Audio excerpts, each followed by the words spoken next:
Shalom, selamat pagi Bapak Ibu dan Saudara yang terkasih di dalam Tuhan Yesus Kristus. Mari sebelum kita bersama-sama belajar kebenaran firman Tuhan pada pagi hari ini, kita mohon berkat dan pimpinan Tuhan.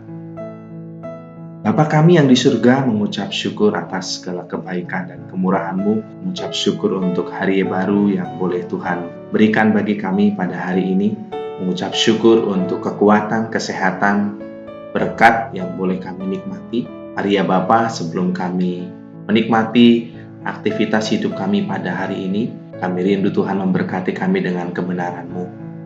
Tuhan mampukan kami untuk memahami firman-Mu dan melakukannya di dalam hidup kami. Terima kasih Tuhan, di dalam nama Yesus. Amin. Suling 10 Maret 2023. Beriman sulit ya.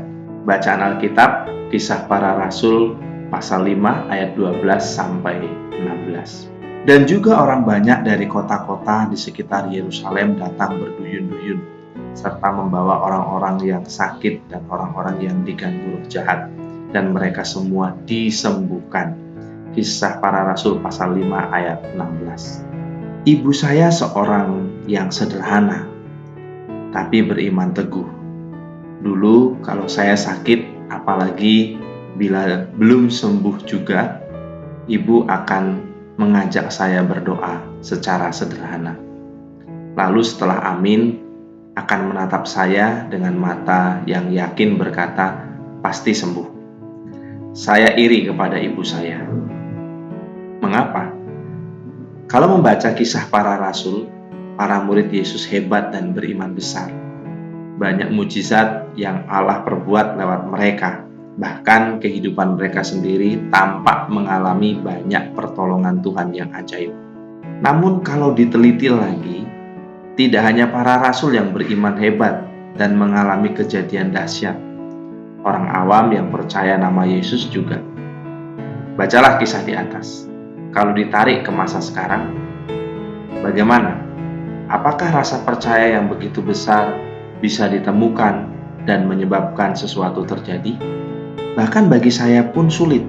Baru saja mengalami pertolongan, di masalah berikut, saya ragu pertolongannya bisa pasti terjadi.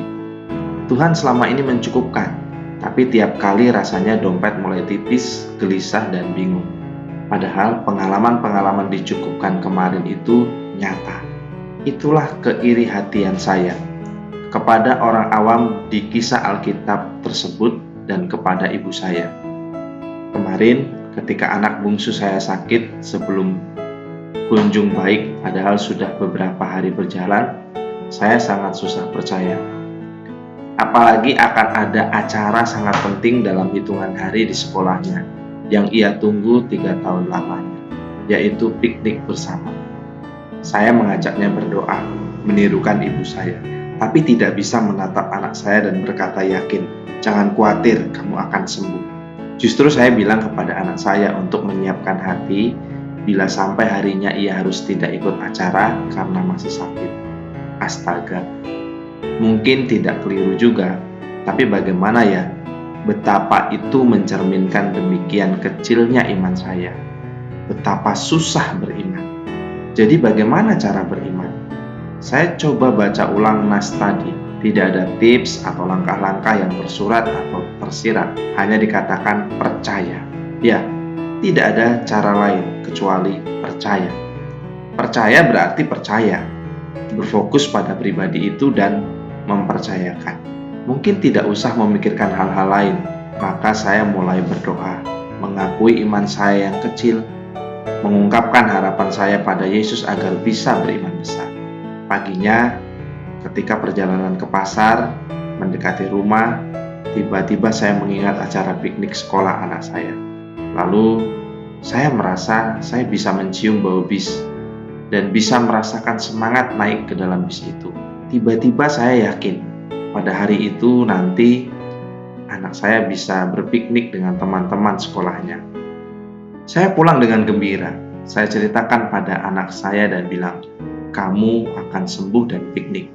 Bagaimana bisa ada kepercayaan terbersit di hati dan terjadi anak saya sembuh dan piknik? Ketika sulit beriman, pikirkanlah Tuhan saja.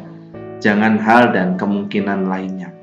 Minta Tuhan bantu, karena Yesus saja bisa menopang dan membangkitkan iman manusia. Percaya saja. Pokok doa untuk hari ini, mari kita berdoa untuk guru-guru sekolah minggu agar terus diberi hikmat dan semangat dalam mengajarkan firman Tuhan, dan murid-murid sekolah minggu agar terus dapat belajar firman Tuhan dan bertumbuh dalam iman.